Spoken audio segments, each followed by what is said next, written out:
오늘 우리에게 주시는 하나님의 말씀은 시편 131편 1절부터 3절 말씀입니다. 주님, 이제 내가 교만한 마음을 버렸습니다. 오만한 길에서 돌아섰습니다. 너무 큰 것을 가지려고 나서지 않으며 분에 넘치는 놀라운 일을 이루려고도 하지 않습니다. 오히려 내 마음은 고요하고 평온합니다. 젖된 아이가 어머니 품에 안겨 있듯이 내 영혼도 젖된 아이와 같습니다. 이스라엘아, 이제부터 영원히 오직 주님만을 의지하여라. 아멘. 하나님의 말씀입니다. 자리에 앉으시겠습니다. 시편 131편은 3절밖에 안 되는 아주 짧은 성경인데 그 메시지는 굉장히 강하고 또 대단히 중요합니다. 1절 말씀에서 시편 기자가 자기 교만을 버렸다는 말을 합니다. 이제 내가 교만한 마음을 버렸습니다. 우리가 흔히 어떤 사람을 저 사람은 참 교만해, 또는 자기 자신을 제가 참 그동안 교만했습니다, 이런 표현을 자주 쓰기 때문에 이 교만에 대해서 우리에게 특별한 어떤 마음이 없을 수도 있습니다. 사람이면 누구나 다 가지고 있는 아주 작은 죄 중에 하나라고 생각할 수도 있지요. 그렇지 않습니다. 교만은 대단히 무서운 일이고 모든 죄의 뿌리이고 마귀 그 자체입니다. 그리고 하나님이 가장 싫어하시는 것이고, 그리고 패망의 선봉입니다. 결국은 교만해서 하나님의 계획대로 살지 못하는 거고 우리의 삶이 이렇게 망가지는 것입니다. 사람들이 이 교만이 뭔지를 잘 모릅니다.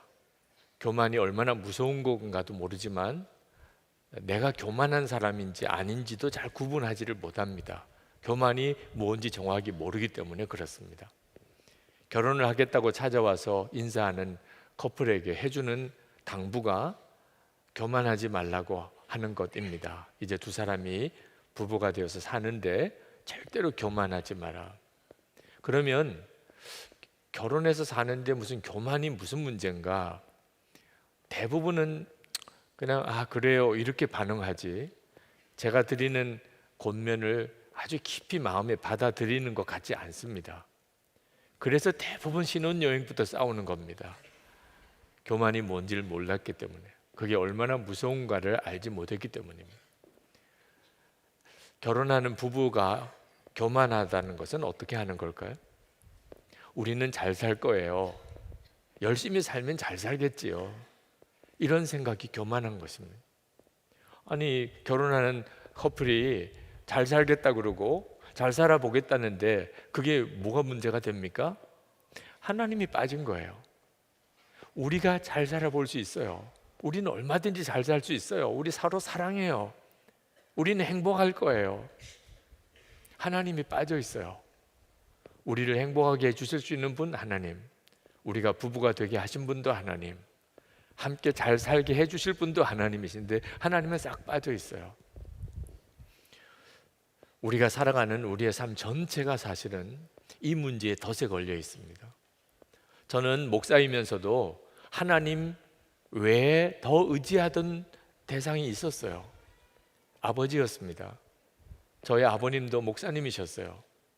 자, 목사 아들이 아버지 목사님을 의지하는 것, 그게 큰 죄입니까?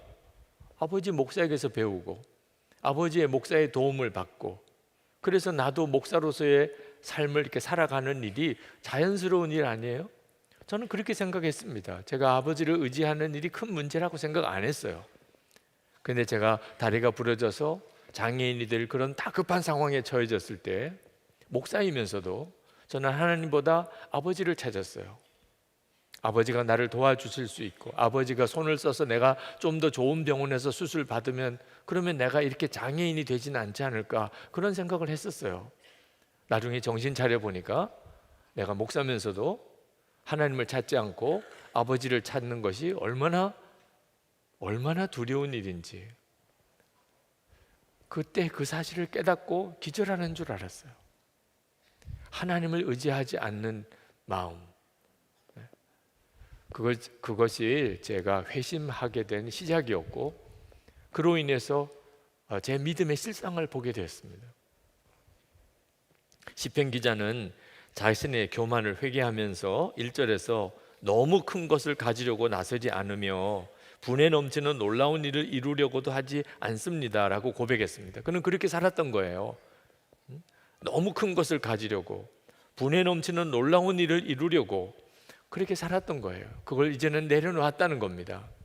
우리가 어떤 사람이 너무 큰 것을 가지려고 하거나 또는 분에 넘치는 놀라운 일을 이루려고 하는 걸 보면 저 사람 참 교만하다, 그런 생각을 하지요. 자기 능력, 자기 준비되어진 거, 그건 전혀 고려하지 않고 어떻게 저렇게 큰 걸 얻으려고 하는 거야. 그런데 참 이상하지요. 자기 자신이나 자기 자녀가 그러면 비전이 있다네. 이 비전이 있다네. 정말 적극적이야, 긍정적인 생각을 하고 있군. 사람이 참 자기를 몰라요. 다른 사람을 보면 교만해 보이는데 그게 자기에게 적용되면 비전이래요. 여러분, 우리가 살고 있는 시대가 우리를 자꾸 그렇게 부추깁니다. 우리 시대가 가지고 있는 정신이 뭐냐면 누구든지 노력하면 성공할 수 있어. 성공의 사닥다리를 타고 올라갈 수 있어. 신분이 얼마든지 바뀔 수 있어.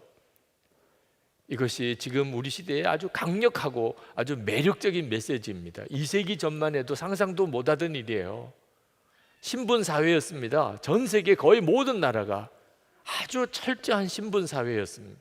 그 신분의 벽을 뛰어넘는다는 것은 불가능한 일이었어요. 그런데 지금 시대는 누구든지 노력하면, 얼마든지 실력이 있으면 그러면 성공할 수 있어요.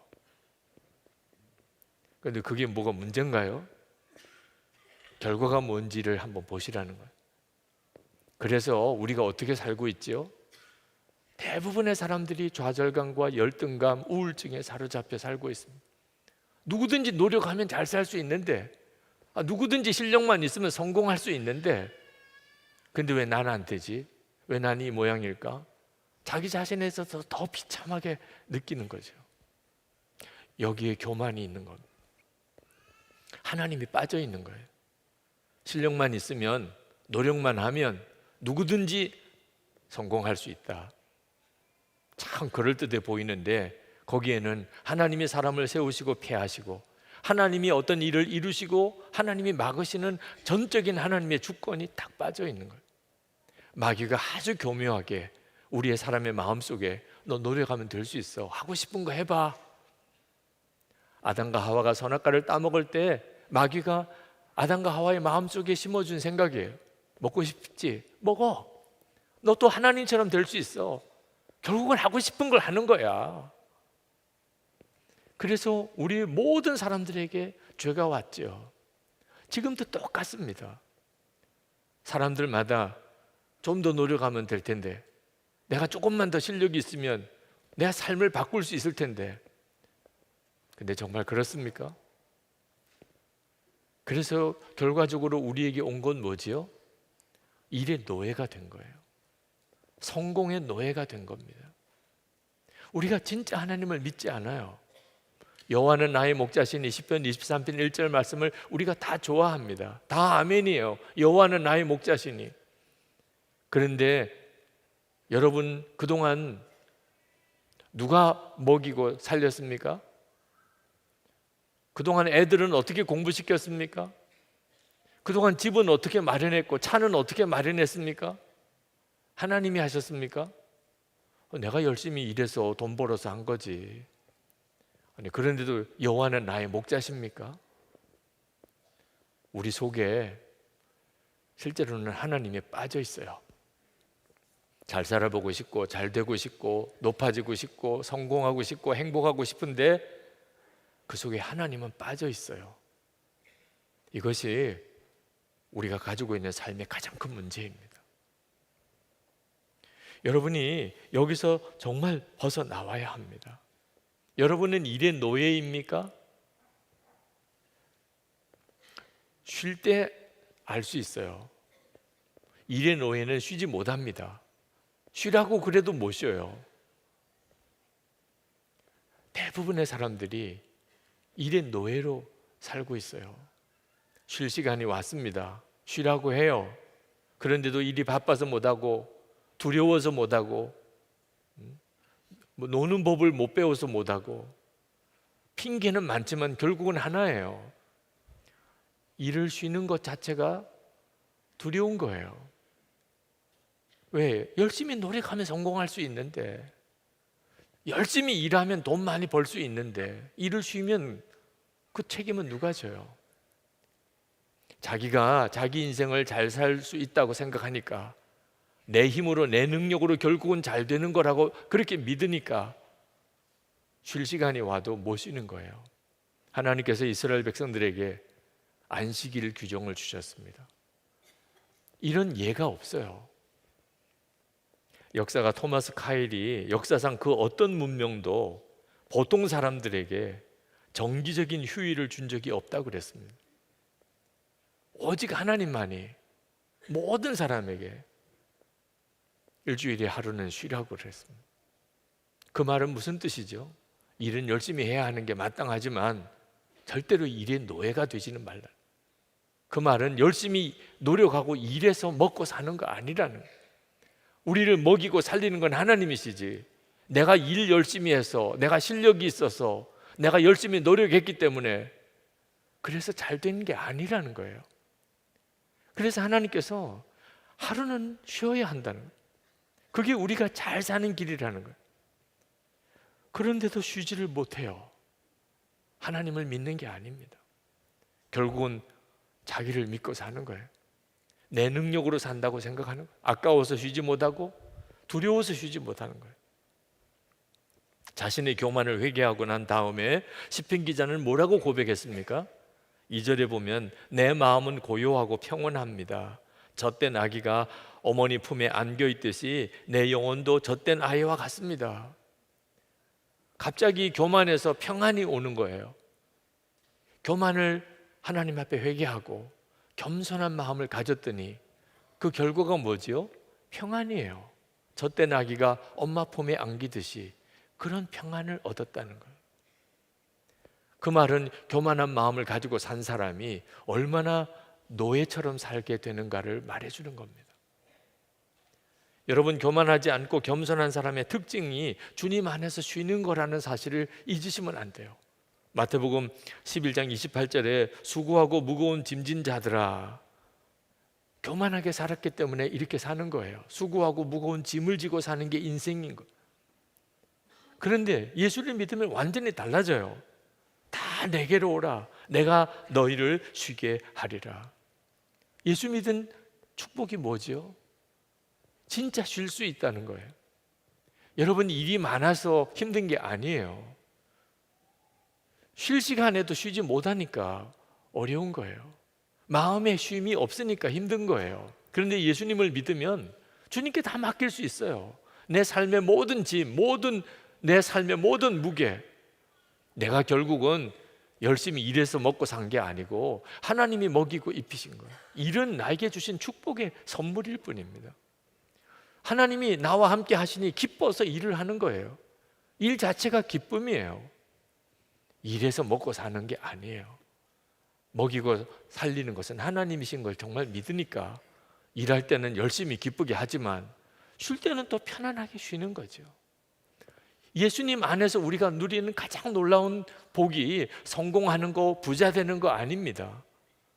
정말 쉴 수 있는 사람이 되는 거예요. 그래서 시편 기자는 오직 주님만 의지하라고 외칩니다. 3절에 이스라엘아, 이제부터 영원히 오직 주님만을 의지하여라. 여기에서 교만과 겸손이 갈라지는 거예요. 교만은 결국은 내가 다 책임져야 된다, 내 노력으로 성공해야 된다고 하는 게 교만입니다. 거기 하나님 빠져 있어요. 그런데 오직 하나님만 의지하는 삶, 이것이 겸손함입니다. 그리고 비로소 하나님의 영광을 그 삶 속에서 주님이 드러내세요. 제가 저희 두 딸에게 마지막으로 남겨줄 말이 있다면 저는 이 말씀을 꼽겠어요. 너는 무슨 일이 있든지 오직 하나님만 의지해라. 좋은 일이 있든 어려운 일이 있든 사람을 만나든 너가 어떤 일을 하든 어떤 상황에 처해져 있든 너는 오직 하나님만 의지해라. 저는 오늘 우리 교우들에게, 이 말씀을 듣는 모든 이들에게 주님의 마음으로 정말 드리고 싶은 말씀이 이겁니다. 여러분, 하나님만 의지하고 사는 게 가장 복된 인생입니다. 우리가 예수 믿은 진짜 복은 이제는 하나님을 의지하고 살 수 있게 된 것입니다. 이스라엘에 유학을 하신 목사님이 목동 한 사람으로부터 들은 이야기입니다. 어느 날 그 깻묵을 저장해 놓은 창고에 불이 났습니다. 깻묵이 타들어가는 거예요. 깻묵이 타들어가면서 고소한 냄새가 막 번지니까 양떼들이 그 불이 붙은 창고로 막 몰려드는 겁니다. 그 고소한 냄새에 끌려서.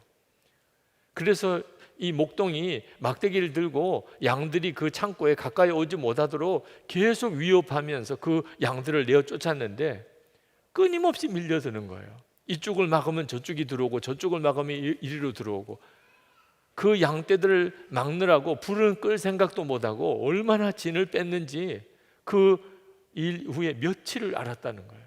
그러면서 하는 이야기가, 그렇게 말을 잘 듣던, 목동의 말을 잘 듣던 그 양들이 그날 어떻게 그렇게 변했는지, 아무리 막아도 때려도 끊임없이 자기가 불에 타서 죽을지도 모르고 그 깻묵 냄새에 끌려 들어오는 걸 보고 무서웠다는 거예요. 여러분, 이것이 지금 우리를 보시는 주님의 마음입니다. 주님의 음성이 아무 소용이 없어요. 욕심이 한번 발동하기 시작하면, 내 마음속에 내가 하고 싶은 일이 한번 이렇게 발동하기 시작하면 하나님이 아무리 막아도 막을 수가 없는 게 우리의 문제예요. 여러분, 오늘 이 말씀을 절대로 건성으로 들으시면 안 됩니다. 오직 여호와만을 의지하라. 오늘 이 말씀을 듣는 여러분의 귀에 주님이 정말 들려주고 싶은 말씀이에요. 그래야 사는 거예요. 예수님께서 우리를 살리시려고 십자가에 죽으셨어요. 그 사실이 정말 분명하다면 우리가 할 일이 뭡니까? 이제는 예수님 하자는 대로 사는 거 아니겠습니까? 예수님이 우리를 살리시려고 십자가에 죽으시기까지 하셨다니까. 이 엄청난 일을 하나님이 이루어 주셨다니까. 그렇다면 이제는 우리는 정말 예수님 하자는 대로 살아야죠. 천지를 지으시고 천지를 운행하시는 하나님이 우리 안에 오셨어요. 그렇다면 여러분, 이것이 진짜 사실이라면 우리는 이제 어떻게 살아야죠? 어떻게 하는 게 진짜 잘 사는 길이죠? 우리 안에 오신 주님을 따라만 사는 거죠. 주님 말씀대로만 사는 거 아니겠어요? 그 외에 다른 어떤 더 좋은 길이 있겠습니까? 그런데도 하나님만 의지하는 것에 대해서 두려워합니다. 하나님을 의지하는 것에 대해서 의심합니다. 그래도 될까? 그래도 잘 살 수 있을까? 조지 밀러 목사님이 이런 호소문을 쓴 적이 있습니다. 사랑하는 그리스도인들이여, 모든 염려와 무거운 짐과 필요를 다 하나님께 맡기는 행복한 길을 가지 않으렵니까? 이 길은 나처럼 여러분에게도 열려 있습니다. 누구나 마음을 다하여 주님을 신뢰하고 주님께 모든 짐을 내려놓고 공고한 날에 그분을 부르도록 초대와 명령을 받았습니다. 그리스도 안에 있는 형제들이여, 이렇게 살지 않으시겠습니까? 그러기를 진정으로 바랍니다. 여러분에게 어떤 어려움과 부족함이 있을지라도 평안하고 즐거운 마음을 유지하게 되기 바랍니다. 살아계신 하나님, 하늘 아버지가 여러분을 돌보신다는 것을 여러분이 이미 알고 있기 때문입니다. 조지 밀러 목사님의 그 호소문을 쓰실 때 심정이 설교 준비하는 동안 내내 저에게도 가득했습니다. 지금 이 시간에 이 말씀을 듣는 여러분 중에 정말 이 말씀을 들으셔야 될 분이 있습니다. 오직 하나님만 의지하라. 이것이 사는 길이에요. 내 속에 교만이 없어지고, 그리고 정말 겸손하게 주님을 믿는 사람이 되는 것입니다. 한 번은 여러 목사님들과 함께 대화를 나누는데 연세가 드신 어느 목사님이 그런 말씀 하시더라고요. 젊었을 때는 혼자 다니기가 좋았는데 나이가 들고 보니까 이제는 아내만 따라다니게 된다는, 집에 들어가도 아내가 있나 없나 그것만 먼저 찾게 된다는 것. 다른 목사님도 다 동의하셨어요. 나도 그렇다고, 나도 그렇다. 그래서 제가 그래도 우리 이제부터 아내 쫓아다니지 말고 예수님을 쫓아서 합시다. 그래가지고 분위기가 싸늘해졌어요. 네. 저게 뭔 소리래? 이렇게 반응하시는 것 같더라고요. 여러분, 우리는 늘 주님이 우리와 늘 함께 계시다, 그걸 검증해 보지를 않아요. 여러분, 막연한 생각으로 주님과 동행하게 되는 게 아닙니다. 우리가 매번 주님과 동행하는 삶을 사는 것에 대해서 여러분 놓치면 안 돼요. 계속 주님께 귀 기울이고, 그리고 주님께 순종하는 것이 우리의 삶에 계속 이어져야 합니다. 그렇지 않으면 어느 순간에 정말 주님이 필요할 때, 주님이 나를 이끌어 주셨으면 원할 때 전혀 주님을 알 수가 없게 되게 됩니다. 저는 성공을 위해서 목회했던 목사예요. 이왕 목사가 되는 거, 큰 교회 담임 목사가 돼야 되겠다, 그런 생각하고 신학교에 갔어요. 저는 그게 나쁜 일이라고 생각 안 했습니다. 목사가 열심히 목회해서 그래서 교회가 크게 부흥되는 게 뭐가 나쁜 일이겠어요. 그런데 하나님이 그것을 얼마나 기뻐하지 않는가를 몰랐어요. 열심히 목회하면서 끊임없이 주님께 저를 도와달라고 구했어요. 제가 목회하는 일에, 제가 설교하는 일에 하나님께서 도와주시기를, 그래서 제 목회가 잘 되기를 제가 바랐어요. 그러면서도 항상 마음에는 주님께 순종하는 게 두려웠어요. 혹시라도 주님이 더 어려운 길로 가라고 하시면 어떡할까? 나에게 어려운 일을 명령하시면 나는 어떻게 할까? 그게 두려웠어요. 그것은 하나님을 위한 열심이 아니었습니다. 저 자신을 위한 열심이었어요. 그게 바로 교만인 것입니다. 그때 제 마음속에 꿈꾸던 것은 하나님이 저에게 큰 능력을 주시면, 그래서 기적을 행하는 그런 목사가 되면 구름같이 교인들이 많이 몰려들지 않겠나, 그런 헛된 꿈도 가졌었습니다. 그게 얼마나 무서운 생각인지 성경을 읽고서 알았어요. 마태복음 7장 22절 23절에 보면 주의 이름으로 선지자 노릇하며 주의 이름으로 귀신을 쫓아내며 주의 이름으로 많은 권능을 행하였던 이들에게 주님은 내가 너를 도무지 알지 못한 불법을 행하는 자들아 내게서 떠나가라 하리라, 그렇게 말씀하셨어요. 저는 능력을 행하면 그러면 제 사역이 크게 부흥될 거라고만 생각했어요. 그러면 불법을 행할 가능성이 많아진다는 것을 전혀 고려하지 않았어요. 교회 일하는, 목회하는 것조차도 전혀 하나님을 배제하고 자기 욕심만 가지고 있을 수 있는 거예요. 이번에 호주 집회 마치고 호주 위지엠 예수 동행 운동을 설립하고 돌아오면서 주님은 저에게 다시 한번 말씀하셨어요. 사역이 커지고 그리고 화려하게 되는 것을 바라지 말라. 오직 한 사람, 정말 진실하게 주님과 동행하는 사람이 한 사람 한 사람 세워지는 거기에만 초점을 맞추라. 그 다음에는 주님이 하신다. 역사는 주님이 하시는 것. 전 세계 예수 동행 운동이 일어나는 것도 그건 다 주님이 하시는 것. 내가 해야 될 일이 아니라는 것. 저는 오직 정말 진실로 주님과 동행하면서 그리고 한 사람 한 사람 주님과 정말 동행하는 사람을 세워가고 그들과 주님과 동행하면서 하나님이 역사하신 것을 서로 나누고 사는 것뿐이었습니다. 이것은 저에게 있어서 정말 구원의 복음과도 같은 말씀이었습니다. 때때로 사역에 무거운 짐에 눌려 있을 때가 있습니다. 또 내가 하는 것처럼 생각하는 거예요. 내가 해야 된다고 생각하는 거예요. 하나님이 고려 대상에서 빠져버린 거예요. 주님을 바라보게 되니까 무거운 게 아무것도 없어졌어요. 그 일은 하나님이 하시는 것입니다. 어느 성도가 원망을 하더라고요. 그 사람이 나를 망쳤습니다. 어떤 분도 또 그렇게 이야기를 해요. 내가 그 결혼 때문에 내가 인생이 다 망가졌습니다. 그 사건 때문에 내가 지금 이 지경이 됐습니다. 여러분, 해석을 잘 할 필요가 있습니다. 내가 지독하게 교만해서 내 노력으로, 내 열심으로, 내 지혜로 그렇게 잘 살아보려고 발버둥 치니까 하나님께서 그것을 깨우쳐 주시려고 내가 의지하던 거, 믿었던 거 다 막아버리십니다. 여러분, 언제 여러분은 기도의 열심을 가졌습니까? 언제 여러분은 주님을 그렇게 갈망하게 됐습니까? 힘들고 어려운 일에 부딪혔을 때, 내 노력의 한계에 부딪혔을 때, 오히려 그것은 우리가 영적으로 엄청난 유익을 얻는 순간이었어요.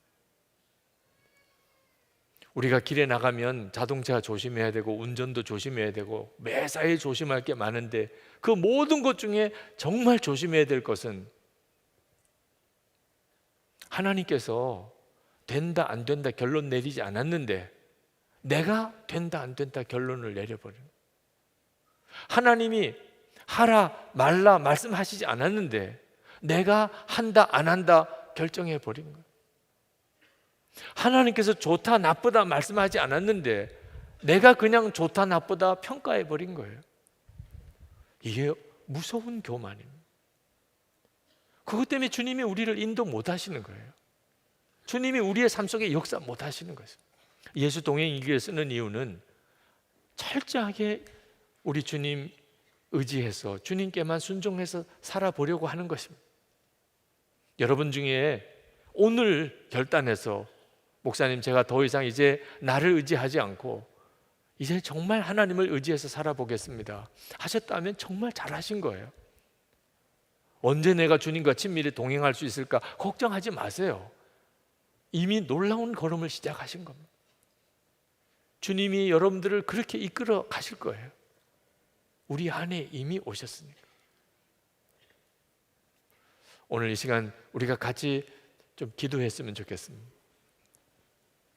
오늘 여러분 중에 삶에 지쳐 열심히 살기는 하는데 마음이 무너져 있는 사람, 정말 어디론가 그냥 떠나버리고 싶고 지긋지긋한 이 삶에서 좀 벗어나고 싶은 생각에 빠져 있는 사람들이 오늘 주님이 정말 말씀하시고 싶어 하는 사람이에요. 여러분 속에 여러분도 알지 못하는 사이에 여러분의 노력으로 문제를 풀어가려고, 여러분의 실력 가지고 잘 살아보려고 하는 교만이 있었습니다. 철저하게 하나님께 순종하지 못하는 것. 하나님께서 우리에게 주신 답은 평가하지 않는 겁니다. 한다 못한다 결정 내가 하는 거 아니에요. 된다 안 된다 그것도 내가 판단할 문제가 아닙니다. 무엇이 도대체 좋고 나쁜 게 우리가 알 수 있어요. 1년만 지나고 나도 다 뒤집어질 수 있는 겁니다. 철저하게 주님을 의지하는, 주님, 제가 이 시간 주님을 의지합니다. 주님께 이제 다 맡깁니다. 젖된 아기가 엄마 품에 안기듯이 그렇게 저는 이제 편안하게 쉴 겁니다. 주님이 나를 위해 십자가에 죽으셨고 내 안에 오셨으니 이제는 내 인생 전체를 주님께 부탁합니다. 주님만 가자는 대로 가겠습니다. 주님 인도하는 대로 가겠습니다. 주님이 좋다 그러면 그게 좋은 거고 주님이 나쁘다 그러면 나쁜 겁니다. 주님, 제게 주를 바라보는 눈을 더욱 열어주옵소서. 이 시간 교만했던 나를 용서해 주시고 겸손히 주님을 따라가게 하소서. 우리 통성으로 기도하겠습니다. 오늘 우리에게 주신 하나님의 말씀은 레위기 23장 10절에서 14절 말씀입니다. 이스라엘 자손에게 말하여 이르라. 너희는 내가 너희에게 주는 땅에 들어가서 너희의 곡물을 거둘 때에 너희의 곡물의 첫 이삭 한 단을 제사장에게로 가져갈 것이요 제사장은 너희를 위하여 그 단을 여호와 앞에 기쁘게 받으심이 되도록 흔들되 안식일 이튿날에 흔들 것이며 너희가 그 단을 흔드는 날에 1년 되고 흠없는 순양을 여호와께 번제로 드리고 그 소제로는 기름 섞은 고운 가루 10분의 2에바를 여호와께 드려 화제로 삼아 향기로운 냄새가 되게 하고 전제로는 포도주 4분의 1 흰을 쓸 것이며 너희는 너희 하나님께 예물을 가져오는 그날까지 떡이든지 볶은 곡식이든지 생 이삭이든지 먹지 말지니 이는 너희가 거주하는 각처에서 대대로 지킬 영원한 규례니라. 아멘. 하나님의 말씀입니다. 해외에서 목회하시는 어느 교회 목사님 아들이 참 신실하고 성실한 친구인데 호주에 워킹 할리데이 프로그램에 참여해서 거기서 일하는 경험을 쌓으려고 갔다가 마음이 굉장히 마음 상하는 일을 겪었습니다. 처음에 한인 식당에서 일을 하게 되었는데 참 열심히 성실히 일하니까 칭찬도 받고 인정도 받았습니다. 근데 본인이 이제 경력을 쌓고 경험을 쌓으려고 갔기 때문에 한인 식당에서만 일하지 않고 몇 개월 뒤에는 이제 호주인 식당에도 가서 일을 해보고 싶다고 그 식당 측에다가 자기 계획을 이야기를 했더니 그때부터 싹 태도가 달라져서 그렇게 칭찬을 해주던 식당에서 일도 제대로 주지도 않고 아주 대우가 너무 쌀쌀 맞았다는 거예요. 그래서 이 친구가 굉장히 마음이 상해서 아버지에게 그 힘든 사연을 이야기를 했습니다. 그래서 자기가 식당에 어떻게 대응을 해야 될지 그런 갈등을 가지고 있을 때 그 목사님이신 아버님이 그 아들에게 그 아들의 심정을 충분히 이해하면서도 두 가지 질문을 했다는 거예요. 하나는 내가 그렇게 어느 식당에서든지 일을 해보고 싶지만 나이도 너무 젊고 일해본 경험도 없기에 나를 써줄 수 있는 식당이 어디 있을까 하고 그렇게 안타깝게 기도하다가 그 한인 식당에서 너를 받아주어서 일을 시켜준 것 때문에 너가 얼마나 감사했었냐, 그 감사를 여전히 너는 지금도 가지고 있느냐, 지금도 그 감사를 기억하느냐. 그리고 두 번째는 내가 참 열심히 성실히 일을 했는데 내가 이제 몇 개월 뒤에는 이제 호주 식당 가서도 일을 해보겠다고 하는 순간에 갑자기 대우가 달라졌다고 해서 마음이 상해 있는데 너가 열심히 성실히 일했던 것은 어떤 대가를 바랐던 것이었느냐. 아빠가 보기에는 하나님이 너에게 참 귀하게 좋은 성품을 주셔서 무슨 일이든지 성실히 열심히 하는 성품을 주셨는데 그것 자체로서 감사한 것 아니냐. 너가 어떤 대가를 바란 게 아니었다면 그런 성실과 열심을 주신 하나님께 감사하는 게 마땅하지 않겠느냐. 그 말을 그 아들이 잘 새겨 들어주더래요. 그게 너무 감사하더래요. 그래서 식당에 더 이상 원망과 불평의 이야기를 하지 않고 자기에게 주어진 일을 자기가 감사함으로 잘 해보겠노라고 그렇게 대답을 했다는 겁니다. 그 청년은 아마 틀림없이 굉장히 유의감을 많이 얻었을 것 같아요. 저는 오늘 하나님께서 이 맥주 감사 주일에 그 아버지 목사님과 똑같은 심정으로 우리에게 말씀하신다고 생각이 듭니다. 첫 열매 감사가 얼마나 중요한지 모르는 성도들이 참 많습니다. 그래서 하나님이 오늘 맥주 감사주일, 첫 열매로 감사하는 감사주일을 지키게 하면서 우리에게 그 첫 열매 감사의 중요성을 말씀해 주시려고 하는 거죠. 우리를 위해서 사실 정해준 감사주일입니다. 이스라엘 백성이 광야 40년을 지나고 가나안 땅에 들어가게 되면서 그들의 삶에는 굉장한 변화가 일어나게 됩니다. 그것은 유랑 생활에서 이제 정착 생활을 하게 되는 거죠. 농사도 짓게 되고 제대로 된 목축도 하게 됩니다. 그런데 하나님께서 그 농사 짓고 첫 열매는 반드시 하나님께 바쳐야 한다고 말씀을 하셨어요. 레위기 23장 10절에 너희는 주가 주는 그 땅으로 들어가 곡식을 거둘 때에 너희가 거둔 첫 곡식단을 제사장에게 가져가야 한다. 이 명령은 그들이 가나안 땅에 들어갔던 그 첫 해에만 해당되는 게 아니고 영원한 규례라는 겁니다. 어디에 가서 살든지 반드시 지켜야 될 영원한 규례라는 겁니다. 14절에 이것은 너희가 사는 모든 곳에서 너희가 대대로 길이 지켜야 할 규례이다. 하나님께서 이렇게 첫 열매 감사 신앙을 강조하신 이유는 이것이 모든 열매가 다 하나님이 주신 것입니다 라는 신앙 고백이기 때문에 그렇습니다. 하나님이 우리에게 주신 모든 열매, 지금 우리가 가지고 있는 거, 우리가 또 벌고 있는 거, 모든 것이 다 하나님이 주신 겁니다. 근데 하나님이 그것을 우리의 필요를 위해서 쓰라고 하시면서, 그러나 이것이 하나님이 주신 것이라는 것을 잊어버리지 않게 하기 위하여 첫 열매만큼은 하나님께 드려야 한다는 겁니다. 그러니까 첫 것을 하나님께 드리면서 계속해서 기억하게 하시는 겁니다. 하나님이 다 주신 거야. 이 모든 것은 원래 하나님이 주신 것이야. 이런 고백을 하게 하시려고 하심이라는 거죠. 그러니까 하나님을 진짜 믿는 성도라면 첫 열매 감사신앙을 가져야 하는 거죠. 성경은 또 예수님께서 우리의 첫 열매가 되셨다고 말씀하고 있습니다. 고린도전서 15장 20절에 그러나 이제 그리스도께서 죽은 자 가운데서 다시 살아나사 잠자는 자들의 첫 열매가 되셨도다. 예수님께서 첫 열매라고 말씀하신 거 보면 이 첫 열매 감사신앙이 우리가 생각하던 것보다 더 깊은 영적인 의미가 있다는 걸 알 수가 있습니다. 자, 예수님께서 우리의 부활의 첫 열매라는 말은 무슨 뜻인가 하면 예수를 믿는 모든 사람들은 부활하게 되어 있다는 것을 확신하게 해줍니다. 자, 예수 믿는다는 게 뭐냐면 우리가 예수님 안에 거하고 예수님이 우리 안에 거하시는, 예수님과 우리는 온전히 하나가 되어지는 것이 예수 믿는 것입니다. 그런데 예수님이 부활하셨습니다. 그러면 당연히 우리도 부활하는 거죠. 그래서 예수님의 부활은 우리 부활을 확신하게 해주는 첫 열매라고 하는 겁니다.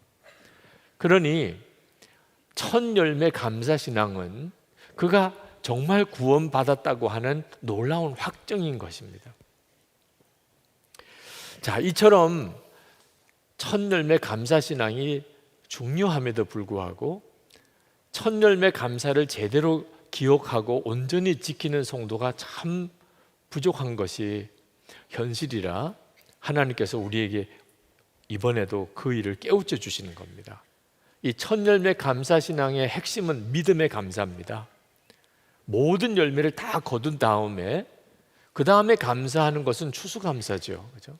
그런데 첫 열매를 거둔 다음에 앞으로 하나님이 모든 열매를 다 풍성하게 주실 것을 믿고 그 첫 것을 하나님께 드리는 것은 그것은 오히려 추수감사보다도 더 분명한 믿음이 있어야 하나님이 주신다. 하나님이 결국은 열매 맺게 하시는 분이다. 하나님이 반드시 책임지신다. 믿어져야 할 수 있는 거죠. 그래서 맥주 감사를 믿음의 감사라고 그렇게 표현하는 것이고 그게 진짜 감사인 겁니다. 살다 보면은 시험도 오고 어려운 일도 닥치고 환난도 겪습니다.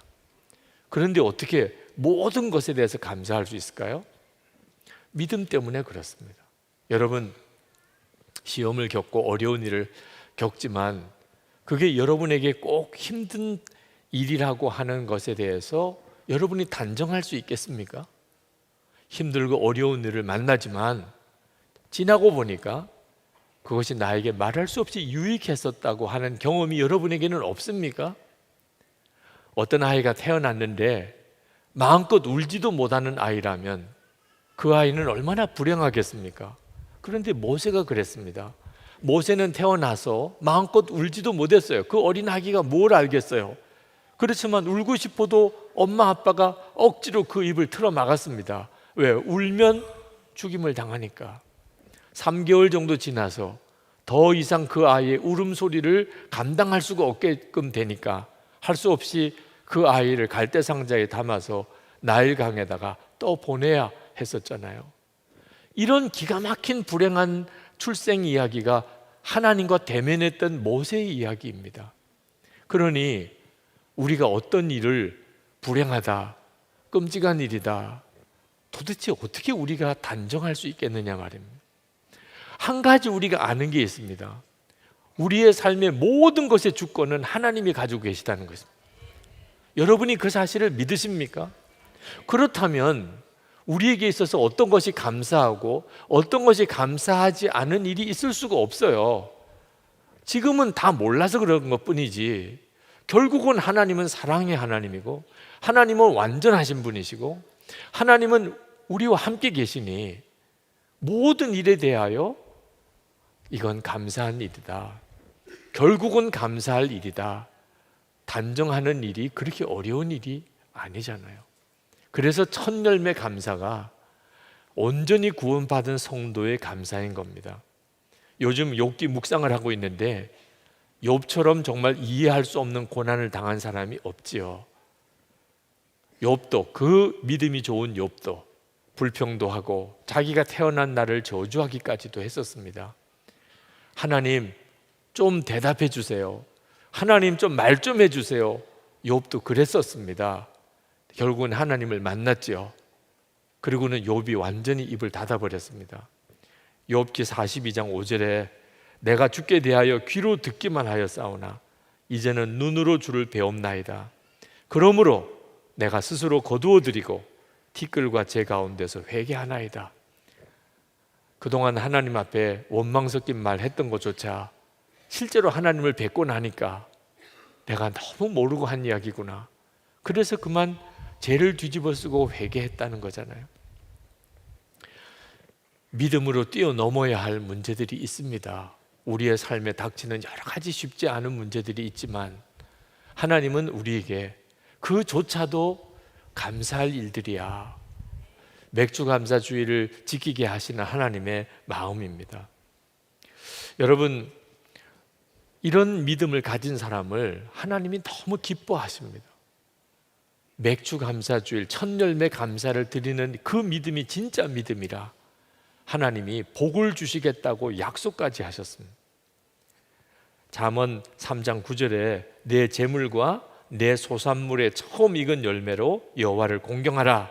그리하면 내 창고가 가득히 차고 내 포도즙 틀에 새 포도즙이 넘치리라. 이 첫 열매로 하나님께 감사하는 믿음은 사실 사람이 가지고 있는 어떤 이해력을 뛰어넘게 됩니다.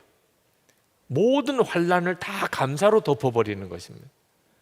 그리고 앞으로 일어나지 않을 모든 일이 다 감사할 것이라고 고백하고 나가는 것입니다. 대단한 믿음이죠. 제가 목사가 된 것은 저희 부모님이 첫 열매 감사 신앙을 가졌기 때문에 제가 목사가 되었습니다. 제가 태어나자마자 하나님께 바쳐졌는데 이유는 딱 하나, 처음 난 아이라 하나님께 바쳤다는 거예요. 하나님의 것이니까 주의 종이 되라고.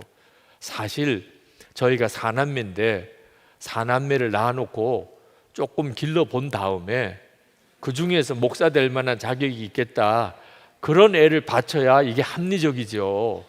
아니 이제 태어났는데 뭘 도대체 보고 처음 태어났다고 어떻게 목사가 될 거라는 단정을 할 수 있겠어요. 여러분, 개는요 낳아놓고 길러보면 그냥 개예요. 고양이 그 새끼가 여러 마리 있지만 다 길러놓으면 그냥 다 고양이입니다. 양들 낳아보면은 다 고개 다 양이에요. 근데 사람은 다르잖아요. 같은 배에서 태어나도 이렇게 다 커보면 어쩌면 그렇게 사람은 다 다양하고 다른지.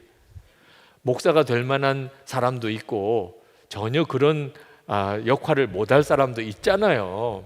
근데 처음 태어났다고 무조건 목사 되라는 건 제가 보기에도 이건 정말 좀 무모한 일이잖아요. 저희 부모님이 그렇게 무모하신 분이셨어요. 첫 열매는 무조건 하나님 거다. 그렇게 드린 그 믿음으로 그냥 저는 목사가 이렇게 된 거예요. 보통 생각이 아닌 거죠. 첫 것을 하나님께 바치는 믿음은 그냥 일반적인 사람들이 생각할 수 있는 차원을 뛰어넘습니다. 우리가 매해 이렇게 첫 열매 감사 주의를 지키고 그리고 그 헌금을 어떻게 써야 좋을까 고민을 하게 됐습니다. 그러다가 우리가 교회를 하나씩 세웁시다. 이게 성도들의 첫 열매 감사 헌금인데 이걸 뭔가 의미 있는 일을 위해 씁시다. 그래서 지금까지 7교회의 분리개척교회를 계속 세워왔습니다. 올해 우리 헌금도 또 한 교회를 예수동행교회라고 하는 교회를 세우게 될 겁니다. 그 일이 얼마나 감격스러운지는 여러분이 오늘 5시에 와 보시면 압니다. 어제 연습하는 걸 잠깐 보았는데 그 자체로도 너무 감격이더라고요. 교회 하나하나씩을 세워줬는데 어쩌면 저런 교회들이 이렇게 하나님이 세워 나가실까? 여러분, 올해 여러분은 연말까지 여러분의 삶이나 우리나라나 어떨 것 같습니까? 솔직히 걱정되지 않습니까? 도대체 무슨 일이 일어나는 거야? 도대체 우리가 앞으로 어떻게 살아갈 수 있겠나? 불안하지는 않습니까? 그런데 하나님께서 지금 감사주의를 지키라는 겁니다. 그러니 어떻게 보면 좀 황당한 일이기도 하죠. 하나님 정말 믿는지 안 믿는지를 하나님이 우리의 신앙을 점검하는 시간입니다. 정말 올해도 이 어려운 조건 속에도 하나님은 여전히 하나님이시고, 그리고 우리를 사랑하신다는 것이 진짜 믿어지면, 그러면 첫 열매 감사를 드리게 되는 것이고, 지나고 봐야 되겠다, 도대체 지금 무슨 감사할 때야, 그럼 못하는 거죠. 전적으로 믿음인 것입니다. 하나님을 믿으라, 하나님의 말씀에 순종하라, 십자가를 붙잡으라, 원수도 사랑하라. 여러분이 이 말씀대로만 살면 하나님의 영광을 드러내는 삶을 누구나 다 살게 됩니다. 결국은 하나님의 말씀대로 살지 못했기 때문에 우리의 삶이 이렇게 뒤틀려 가는 겁니다. 지금이라도 하나님의 말씀대로 살면 누구든지 다 그 삶을 하나님이 일으키시는 것을 보게 됩니다. 그 중에 하나가 감사하라는 것입니다. 감사하라. 역시 이 말씀 붙잡으면 하나님께서 반드시 그 삶을 일으키십니다. 어릴 때부터 들었던 이야기예요. 감사하라는 말을 한두 번 들었습니까? 제 귀에도 쟁쟁합니다. 반찬이 별로 없어서 밥 먹기 싫다 할 때 밥 굶는 사람도 있어. 반찬 하나만 있어도 감사하는 거야. 병원에 누워서 꼼짝 못하는 사람도 있어. 걸어만 다녀도 감사하는 거야. 어릴 때부터 모시박이라고 들었는데 문제는 귓전으로 다 흘려버린 겁니다. 그때부터, 그 어릴 때부터, 그렇지, 그래, 맞아, 밥 못 먹는 사람도 있고 병원에 꼼짝없이 누워있는 사람도 있는데 나는 얼마나 감사할 게 많어. 감사합니다, 감사합니다, 감사합니다. 아마 그렇게 살았다면 제 삶은 지금과 비교가 안 되게 하나님이 복의 통로로 쓰셨을 거예요. 하나님께서 감사하라, 범사에 감사하라 하셨으니 주여, 지금부터는 제가 모든 일에 감사하고 살겠습니다. 만약에 우리가 그렇게 결단했다면 우리의 삶이 완전히 달라졌을 거라니까요. 문제는 그 말을 못 들은 것도 아니고 수도 없이 들었는데도 그냥 들은 것으로 끝나버리는 거예요. 여러분, 오늘도 감사주의를 이렇게 지키면서 그냥 감사절 설교를 한번 듣고 그냥 또 지나고 똑같이 산다면 우리의 삶은 변화가 없을 거예요. 감사주의를 지켰다고 우리의 삶이 변화되는 게 아닙니다. 결국은 그래서 내가 이제부터는 모든 것에 감사, 시험되는 일조차, 어려운 일조차 감사할 수 있게 됐느냐 하는데 우리의 인생이 달려있는 거예요. 여기 하나님의 간절함이 있으신 겁니다. 여러분, 하나님을 믿어야 하는데 언제 진짜 믿어야 합니까? 하나님이 믿어지지 않을 때예요. 하나님의 존재도 믿어지지 않고 하나님의 사랑도 믿어지지 않고 도대체 하나님이 살아계신 거야 아닌 거야, 이런 순간이 그때가 진짜 하나님을 믿어야 될 때니까.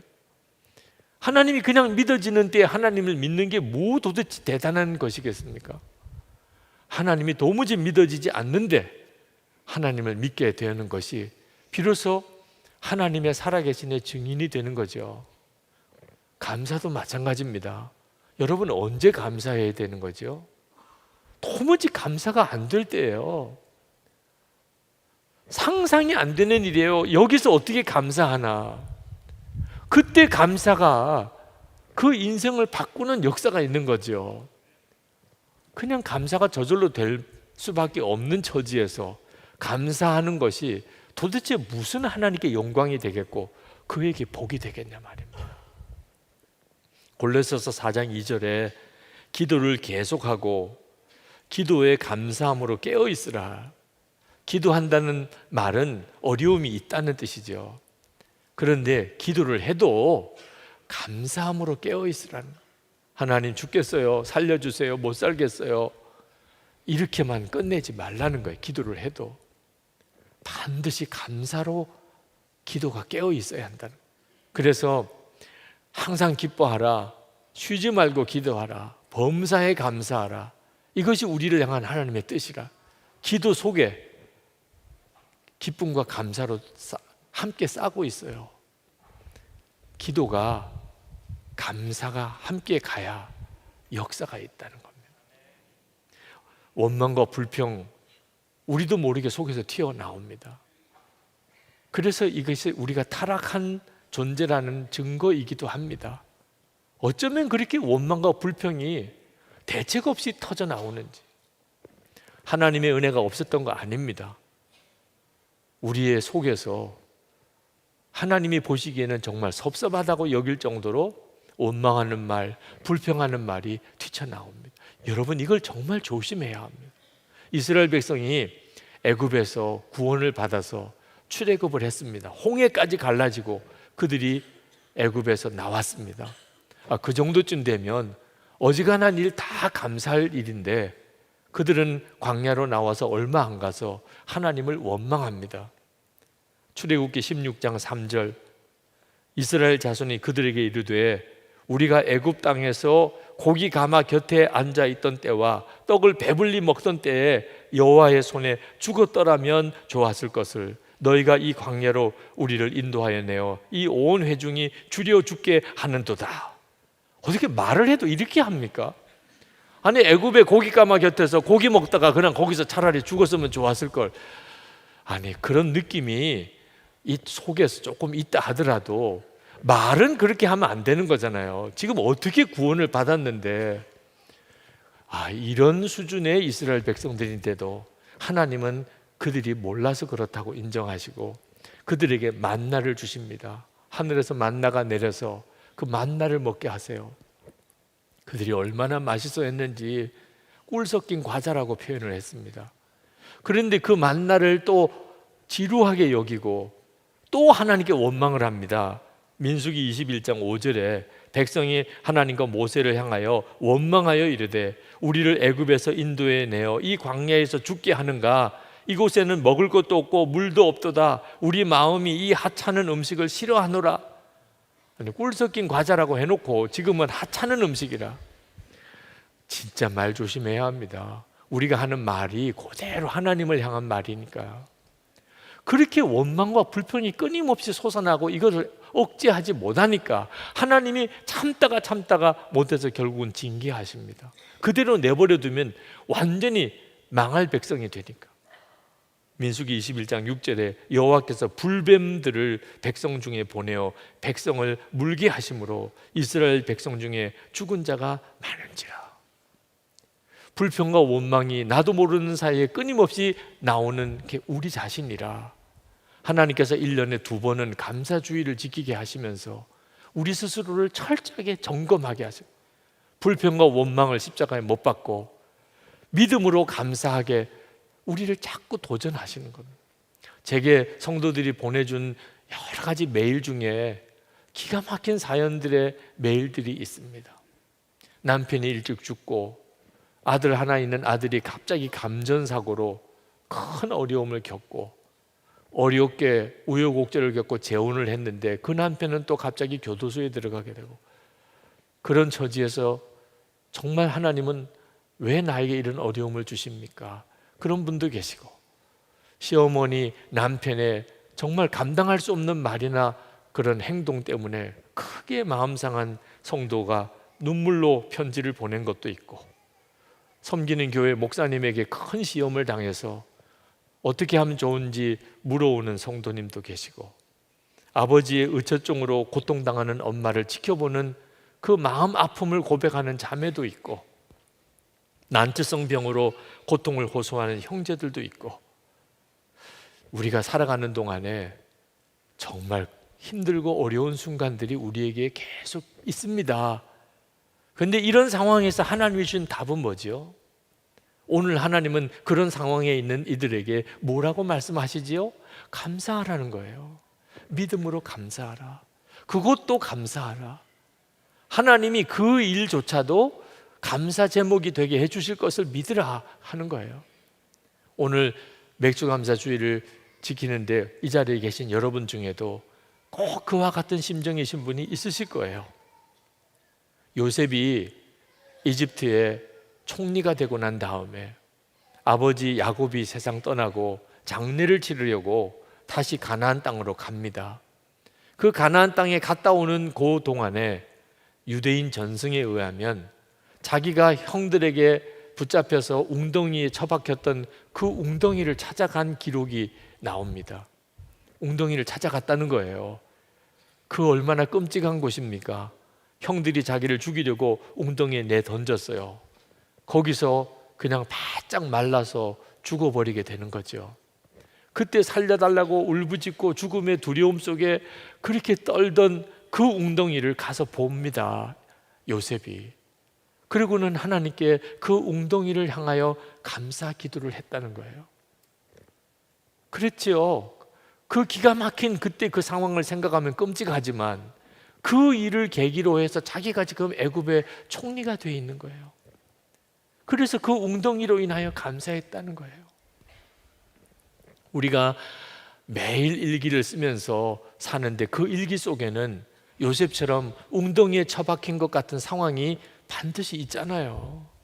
근데 여러분, 세월이 지나고 난 다음에 지나간 일기를 한번 다시 읽어보게 되면 그 기가 막힌 웅덩이에 빠졌던 그 세월에 대하여 여러분이 어떻게 반응할까요? 똑같아요. 지금까지 지내온 것 주의 크신 은혜라. 그렇게 고백하게 됩니다. 하나님이 그렇게 고백하게 해주세요. 지금까지 지내온 것 주의 크신 은혜라. 여러분, 그러나 지나고 난 다음에 하나님의 은혜였구나. 지나고 난 다음에 보니까 이게 하나님의 나에게 주신 복이었구나. 꼭 그래야만 되는 건 아닙니다. 우리는 하나님을 진짜 믿으니까 꼭 지나지 않아도 지금 내가 웅덩이에 빠져 있는 것 같은 처지라도 감사할 수 있는 거예요. 믿으니까, 하나님이 나를 능히 건지실 걸 믿으니까, 지나고 나면 이것이 감사 제목이 되게 해주실 걸 믿으니까 그 기가 막힌 어려움 중에도 하나님께 감사할 수 있는 거예요. 이게 첫 열매 감사 신앙이에요. 추수하고 나면 마음도 느긋해지죠. 첫 열매 때는요, 이제 딱 하나 거둔 거예요. 근데 그걸로 하나님께 감사하라는 거예요. 다윗의 시편을 읽어보면 다윗이 얼마나 많은 어려움을 겪었나 하는 걸 알 수가 있습니다. 그래서 다윗의 시편을 읽어보면 하나님 앞에 한탄하고 두려워하고 절망 가운데서 구원해 달라고 기도하는 내용들이 계속 나옵니다. 그 시편 57편 전형적인 그런 시입니다. 사울 왕에게 쫓김을 당하면서 어디도 도망갈 데가 없어요. 결국은 짐승들이 거처하는 토굴 속으로 들어갑니다. 그 심정을 생각해 보세요. 짐승들이 거처하는 토굴 속에서 거기서 무릎을 꿇고 하나님께 기도하는 거예요. 그게 시편 57편이에요. 1절을 보면 참으로 하나님 나를 불쌍히 여겨 주십시오. 불쌍히 여겨 주십시오.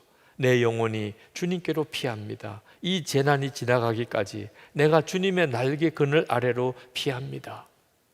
다윗의 시편은 구구절절이 이런 내용입니다.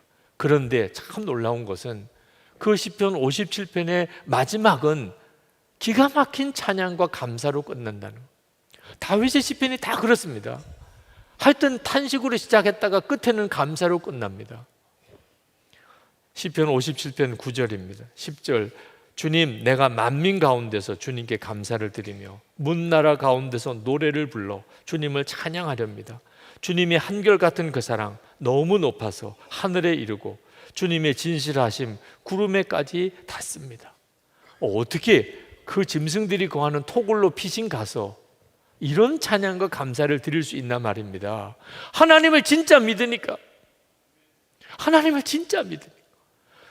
자기의 처지가 기가 막히기 어렵지만 하나님이 여전히 나와 함께 계신 것을 믿으니까 그 믿음이 결국은 다윗으로 하여금 그 처지에서 감사를 고백하게 한 거예요.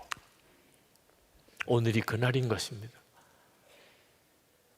우리가 연말까지 다 올 한 해를 다 살아보지 않았지만 하나님은 우리에게 올 한 해에 대하여 어떻게 고백하게 하시는지를 우리 모두가 다 결론 삼는 겁니다. 아주 감사로 도장을 찍는 거예요. 주님이 다 하시는 것을 믿습니다. 올해 이렇게 반을 지나고 보니까 첫 열매가 있었던 거지요, 그죠? 그게 정확하게 무엇을 하고 딱 지정하기는 쉽지 않아 보여도 첫 열매가 없었으면 우리가 어떻게 살았겠어요? 하나님, 올해 마지막까지도 다 하나님이 책임져 주실 걸 믿습니다. 저는 이제부터 모든 것을 감사로 인을 치고 살겠습니다. 시인이면서 성공의 신부인 조지 헐버트가 이렇게 기도했습니다. 주님, 제게 너무도 많은 것을 주셨습니다. 한 가지만 더 감사하는 마음을 주십시오. 사실 지금 우리가 이렇게 있다는 것 자체가 다 하나님의 은혜입니다. 주님이 주신 거예요. 그것으로 살고 있는 거예요. 그런데 한 가지가 더 필요합니다. 그건 감사하는 마음. 그러면 하나님은 우리와 함께 하십니다. 우리의 삶에 하나님의 역사하시는 증거를 주십니다. 나는 죽고 예수로 사는 믿음의 결론은 모든 것에 대한 감사입니다. 오늘 맥주 감사주의를 지키는 여러분이 하나님 앞에 나갈 때마다 항상 감사 제목이 있기를 축복합니다. 그리고 하나님께 감사드릴 힘이 항상 있기를 축복합니다. 그리고 그 감사 제목이 점점 더 커지게 많아지게 되기를 축복합니다. 이것이 하나님께서 여러분에게 주시는 축복입니다. 그리고 여러분에게 주시는 하나님의 명령이기도 합니다. 이제 우리 성찬을 받겠습니다. 성찬은 첫 열매 되신 예수 그리스도와 우리가 한 몸인 것을 다시 한번 확인하는 시간입니다. 예수님이 첫 열매이시고 예수님과 우리가 한 몸이니까 우리도 첫 열매인 존재입니다. 하나님, 감사하는 첫 열매 감사의 삶을 사는 자가 되겠습니다. 제 처지와 형편이 어려운 일이 많지만 저는 하나님을 믿습니다. 그리고 하나님께 내 인생 전체를 걸겠습니다. 주님, 감사함으로만 살겠습니다. 모든 상황에 대해서 감사로 도장을 찍겠습니다. 그렇게 간절히 기도하시고 그리고 성찬을 받겠습니다. 오늘 우리에게 주시는 하나님의 말씀은 시편 132편 1절부터 18절까지 말씀입니다. 주님, 다윗을 기억하여 주십시오. 그가 겪은 그 모든 역경을 기억하여 주십시오.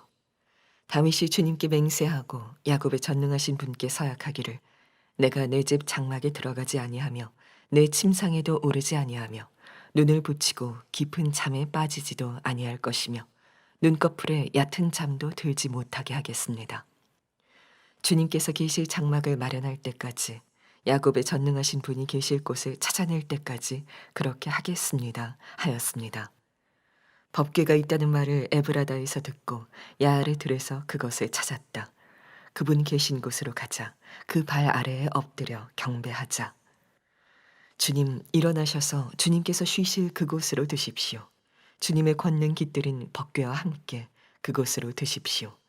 주님의 제사장들이 의로운 일을 하게 해주시고 주님의 성도들도 기쁨의 함성을 높이게 해주십시오.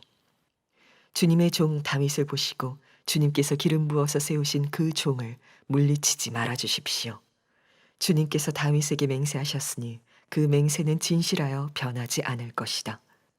내 몸에서 난 자손 가운데서 한 사람을 왕으로 삼을 것이니 그가 보좌에 앉아 내 뒤를 이을 것이다. 만일 내 자손이 나와 더불어 맺은 언약을 지키고 내가 가르친 그 법도를 지키면 그들의 자손이 대대로 내 뒤를 이어서 내 보좌에 앉을 것이다. 주님께서 시온을 택하시고 그곳을 당신이 계실 곳으로 삼으시기를 원하셔서 이렇게 말씀하셨다. 이곳은 영원히 내가 쉴 곳, 이곳을 내가 원하니 나는 여기에서 살겠다. 이 성읍에 먹거리를 가득하게 채워주고 이 성읍의 가난한 사람들에게 먹거리를 넉넉하게 주겠다. 제사장들로 의로운 일을 하게 하고 성도들은 기쁨의 함성을 지르게 하겠다. 여기에서 나는 다윗의 자손 가운데서 한 사람을 뽑아서 큰 왕이 되게 하고 내가 기름 부어 세운 왕의 통치가 지속되게 하겠다. 그의 원수들은 수치를 당하게 하지만 그의 면류관만은 그의 머리 위에서 빛나게 해주겠다. 시편 132편은 성전을 향하여 가는 순례자들이 성전을 갈망하던 다윗의 심정으로 노래했던 노래입니다. 성경에 나오는 많은 사람들 중에 다윗처럼 하나님의 성전을 사모하고 주님을 갈망했던 사람은 아마 찾기 어려울 겁니다. 다윗이 이스라엘의 왕이 되었을 때 그때 다윗의 마음의 가장 아쉬움은 여호와의 법궤가 예루살렘에 있지 않았다는 것입니다. 그래서 여호와의 법궤를 찾으려고 얼마나 그가 사모했는지를 3절부터 5절까지의 구구절절 나옵니다. 내가 내 집 장막에 들어가지 아니하며 내 침상에도 오르지 아니하며 눈을 붙이고 깊은 잠에 빠지지도 아니할 것이며 눈꺼풀에 얕은 잠도 들지 못하게 하겠습니다. 주님께서 계실 장막을 마련할 때까지, 야곱의 전능하신 분이 계실 곳을 찾아낼 때까지 그렇게 하겠습니다. 여러분, 이 짤막한 구절 중에 다윗이 이렇게 하나님을 사모하고 또 성전을 갈망하는 사람이구나 하는 것이 이렇게 확 느낌이 오잖아요. 이렇게 믿는 것이었구나. 그래서 하나님이 다윗을 그렇게 사랑하셨구나 하는 것도 알 수 있죠. 여호와의 법궤가 어디 있는지를 자꾸 찾다가 법궤를 찾게 됩니다. 그때의 심정을 6절 7절에서 이렇게 말합니다. 법궤가 있다는 말을 에브라다에서 듣고 야알의 들에서 그것을 찾았다. 그분 계신 곳으로 가자. 그 발 아래 엎드려 경배하자. 정말 다윗은 하나님께 경배하는 일, 그리고 하나님의 성전을 사모하는 마음이 간절했던 사람입니다. 8절부터 10절까지는 솔로몬이 성전을 짓고 난 다음에 봉헌식 때 드렸던 기도인데 그것은 그대로 다윗의 심정이었습니다. 여호와의 법궤를 예루살렘으로 모시고 올 때 그때 다윗의 심정 그대로를 담아서 하나님께 올려드린 기도문입니다. 8절부터 10절입니다. 주님 일어나셔서 주님께서 쉬실 그곳으로 드십시오. 주님의 권능 깃들인 법궤와 함께 그곳으로 드십시오. 주님의 제사장들이 의로운 일을 하게 해주시고 주님의 성도들도 기쁨의 함성을 높이게 해주십시오. 주님의 종 다윗을 보시고 주님께서 기름 부어서 세우신 그 종들을 물리치지 말아 주십시오. 다윗이 이렇게 하나님의 성전을 사모하고 주님을 사모했기에 하나님께서 다윗에게 맹세하십니다. 아주 엄청난 복을 약속하십니다. 그 내용이 11절부터 18절까지 내용입니다. 하나님께서 다윗의 후손에게 왕의 권위를 자리를 물려주겠다. 11절에 그렇게 약속합니다. 12절에 보면은 그 후손들이 하나님의 약속을 지키고 하나님의 법도를 지키면 그 왕위가 계속 이어질 것이라고 약속합니다. 13절에서 14절에 보면 하나님께서 이 시온에 늘 거하면서 찬양을 받으실 것이라. 그리고 15절 먹을 것이 그 예루살렘에 풍족하게 하실 것이고 16절에서는 항상 은혜로운 예배와 찬양이 그치지 않을 것이고 17, 18절에서는 다윗의 후손에서 메시아가 나게 하실 것이라 하는 약속을 하신 내용이 뒤에 뒤이어 나옵니다. 여러분, 어떻게 사는 것이 정말 복을 받으며 사는 걸까요? 다윗의 심정처럼 그렇게 하나님의 성전을 사모하는 마음을 가지고 사는 것입니다. 그러면 다윗이 복을 받은 것처럼 그 사람도 복을 받게 됩니다. 그런데 우리는 다윗보다도 사실 더 복을 받은 사람입니다. 17절 18절 말씀은 하나님께서 다윗의 후손에서 메시아가 나실 것에 대해서 약속하신 놀라운 약속입니다. 그런데 우리는 이미 이 약속이 성취된 다음 세대를 살고 있습니다. 정말 하나님의 약속대로 예수 그리스도 만왕의 왕, 온 인류의 메시아이신 예수 그리스도께서 다윗의 후손에서 태어나셨습니다. 뿐만 아니죠. 예수를 믿는 모든 성도들 안에 그 주님이 그 마음에 거하신 자가 되었습니다. 그러니 우리가 성전이 된 겁니다. 다윗이 그렇게 사모하던 성전, 여호와의 법궤가 늘 하나님의 임재를 상징하는 여호와의 법궤가 늘 있는 그 성전 짓기를 그렇게 사모했는데, 아니 세상에 저와 여러분이 그 성전인 것입니다. 주님이 우리 안에 거하시는 성전. 여러분, 성전을 사모하기만 해도 다윗이 그런 복을 받았는데, 성전된 우리는 하나님이 얼마나 기뻐하시겠습니까? 이것이 지금 예수를 믿은 자가 누리는 정말 놀랄 은혜예요. 말할 수 없는 축복입니다.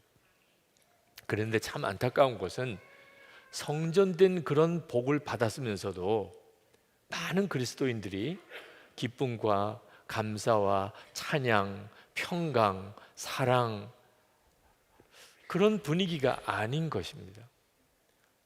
하나님이 내 안에 거하시는 이 엄청난 은혜를 받고도 불평, 원망, 낙심, 좌절 속에 빠져 사는 것이 참 안타까운 일입니다.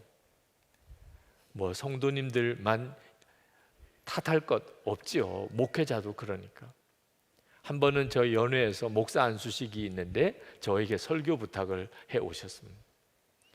설교 준비는 해야 되는데 목회가 그렇게 쉬운 일은 아니거든요. 힘들다는 말도 툭툭 나오고, 지쳤다는 말도 나오고, 어렵다는 말도 나오고, 점점점 목회하기가 어려워지는 시절로 바뀌어져 가서 목회자들을 만나면 그런 한탄과 어려운 이야기를 많이 하고 듣습니다. 자, 그러니 목사 안수 받는 게 그게 정말 복인가요? 아니, 목사가 되어서 사역하는 게 이렇게 힘든데 이제 목사 안수 받는 사람에게 어떻게 축복의 말을 내가 할 수 있을까? 설교 준비하는 게 너무너무 어렵더라고요. 그런데 기도하는 중에 제가 얼마나 잘못 생각하고 있었는지를 주님이 깨우쳐 주셨어요. 한국에서 목회하는 게 절대 어려운 게 아니라는, 한국의 목회 상황이 절대로 힘든 상황이 아니라는 겁니다. 처음에는 제가 느끼는 것과 너무 다르니까 선뜻 마음에 받아들여지지 않았습니다. 그런데 말씀을 읽다가 주님이 옳다는 것을 깨달았습니다. 누가복음 14장부터 보면 주님께서 제자를 부르실 때 그때 하신 말씀입니다. 누가복음 14장 26절, 물은 내게 오는 자가 자기 부모와 처자와 형제와 자매와 더욱이 자기 목숨까지 미워하지 아니하면 능히 내 제자가 되지 못하고, 누구든지 자기 십자가를 지고 나를 따르지 않는 자도 능히 내 제자가 되지 못하리라. 33절에 이와 같이 너희 중에 누구든지 자기의 모든 소유를 버리지 아니하면 능히 내 제자가 되지 못하리라. 주님의 말씀이, 이 말씀이 정말 사실이라면 한국에서 목회하는 이 목회 현장이 어찌 어렵다고 말할 수 있겠냐. 만약에 지금 이 한국의 목회 현장이 어렵다면 북한에 있는 지하교회 성도들은 도대체 뭐라고 이야기를 해야 되느냐. 형편이 어렵다고 느끼는 것은 실제 형편이 어려워서 그런 것이 아니고 예수 그리스도께서 내 안에 거하시는 이 엄청나고 놀라운 일을 실제로는 전혀 깨닫지도 누리지도 못하기 때문에 그렇습니다. 목회자면 그런 게 아니잖아요.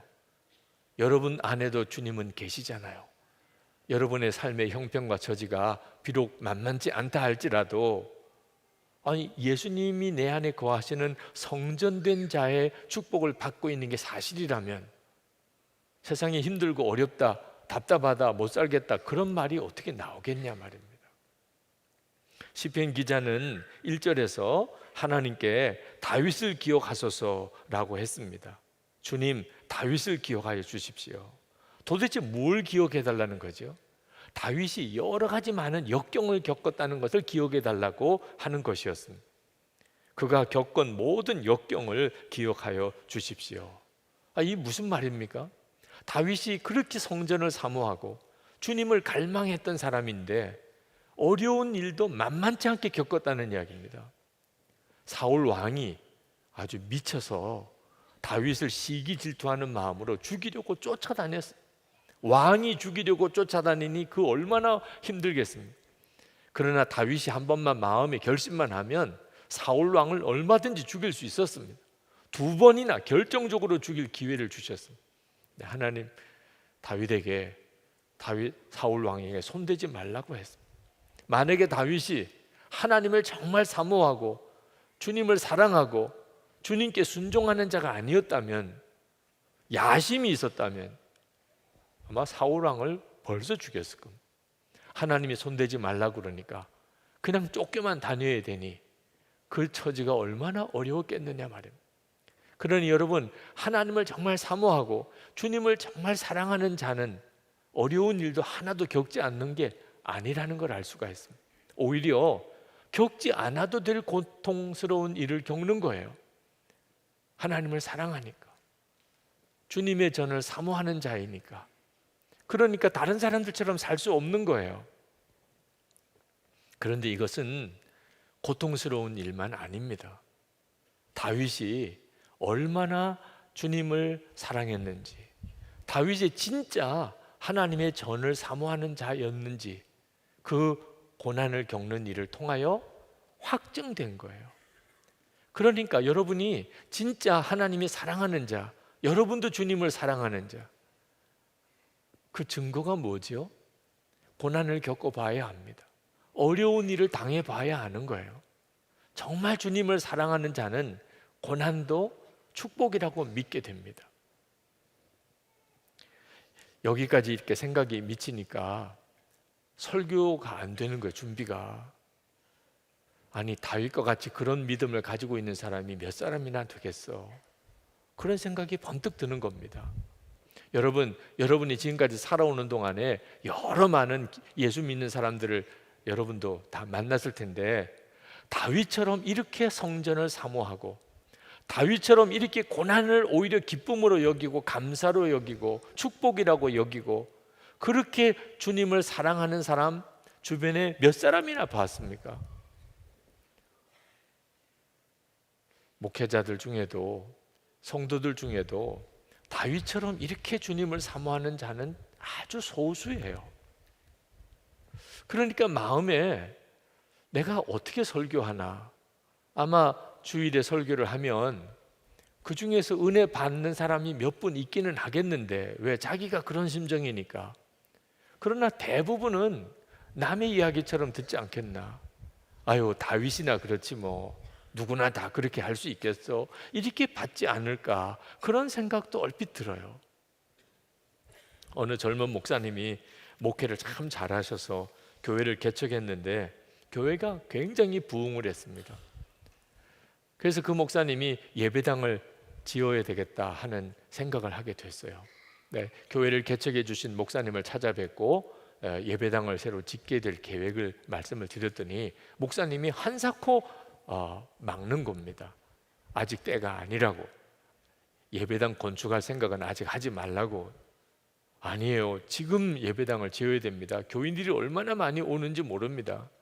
그랬더니 그 목사님이 하시는 이야기가, 자네 많이 변했네, 변질된 것 같아. 그 말씀에 그냥 아무 말을 못하고 예배당 건축 계획을 포기했다는 거예요. 그런데 마음을 못 잡겠는 거예요. 예배당을 건축할 그런 어떤 마음의 계획이 무너지니까 도무지 종잡을 수가 없더래요, 마음을. 그렇게 방황하다가 깨달았다는 겁니다. 내가 예수님 한 분이면 충분한 목사가 아니었구나. 말은 그렇게 하면서도 내가 예수님만 사랑한다고 그렇게 고백을 했는데 그게 다 거짓이었구나. 나는 내 마음속에 내가 하고 싶은 대로 하고 싶어, 어떻든지 하여튼 교회를 크게 부흥시켜서 목회 잘한다는 명성을 좀 듣고 싶은 그런 야심이 나를 움직이고 있었구나. 그걸 깨달았다는 거예요.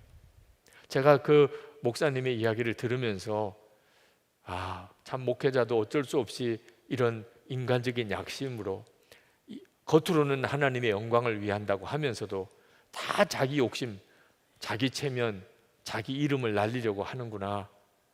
그 사실에 대해서 동감하면서도 참 귀하게 여겨지더라. 그걸 깨달을 수 있다는 것 자체도 참 대단한 일이거든요. 안타깝게도 얼마나 많은 사람들이 실제로 정말 다윗처럼 주님을 사모하고 주님을 사랑하고 그리고 철저히 주님께만 순종하는 사람 찾아보기가 참 어려워요. 그러니 이거 어떻게 해야 되나 하는 생각이 들더라고요. 다윗과 같은 마음을 가지고 있는 분 오늘 이 자리에 얼마나 되실까요? 어떤 분은 그런 분이 있으세요. 실제로 정말 귀한 분. 그러나 안타깝게도 그렇지 못한 분들이 더 많아요. 근데 그때 하나님께서 제 마음에 또 깨우쳐 주셨어요. 예수님을 믿는 사람이라면 주님을 사모하는 마음이 없는 사람이 한 사람도 없다. 제가 그때 얼마나 저 자신이 어리석게 느껴졌는지, 하나님 앞에 정말 얼마나 회개했는지 모릅니다. 예수를 믿는 것은 그저 종교를 하나 가진 게 아닙니다. 정말 생명이신 예수 그리스도께서 그 마음의 중심에 오셨기에 예수를 믿는 거예요. 예수님의 생명이 그 마음의 중심에 오셔서 그도 살아있는 생명을 가진 성도가 되었다면 주님을 사모하는 마음이 없을 수가 없는 겁니다. 그가 예수를 안 믿으면 모르지만 예수를 믿는다면 주님을 사모하는 마음이 없는 사람이 있을 수가 없는 거죠. 물론 주님을 사모하는 마음에 차이는 있을 수 있습니다. 어떤 사람은 아주 주님을 사모하는 마음이 작아서 본인도 잘 느끼지 못할 수도 있고, 어떤 사람은 아주 큰 열매 같아서 주위 사람들 다 알 수 있는 사람, 차이는 있을 수 있지만 주님을 사모하는 마음이 없는데 예수를 믿는 사람이 있을 수 있겠습니까? 사과가 이제 간 맺히는 작은 그런 사과 열매나 아주 탐스러운 사과 열매나 사과는 사과지요. 여러분이 진짜 예수를 믿으신다면 여러분 안에 주님을 사모하는 마음이 다 있습니다. 그렇지 않습니까? 오늘 이렇게 예배당에 오셔서 예배를 드리신다면, 인터넷으로 또는 녹화로 이 말씀을 듣는 이들, 여러분들 안에 주님의 생명이 있다면 주님을 사모하는 마음이 없을 수가 없어요. 여러분, 그 주님을 붙드셔야 합니다. 여러분이 진짜 붙잡아야 될 것이 여러분 안에 계신 주님이십니다. 주님을 사모하는 마음을 여러분이 절대로 작게 생각하면 안 됩니다. 아주 작은 상태에 있어도 그것이 빨리 자라도록 해야 됩니다. 여러분, 언젠가는 여러분 혼자 될 때가 옵니다. 사랑하는 사람, 가족, 친구 다 떠나고 결국은 여러분 혼자 남을 때가 옵니다. 주님 앞에 가야 될 때 가족 같이 못 따라갑니다. 교우들도 같이 못 따라갑니다. 결국은 혼자 있을 때가 옵니다. 가지고 있는 게 여러분 있어도 언젠가는 다 여러분의 손에서 떠날 때가 옵니다. 결국은 혼자 남습니다. 그러나 세상 끝날까지 항상 우리와 함께 해주시는 분이 계십니다. 우리 안에 계신 예수 그리스도십니다. 그러니까 지금 여러분이 그 예수님을 소홀히 생각하고 살면 안 됩니다. 내 안에 계시겠지 막연하게 이렇게 생각하면 안 됩니다.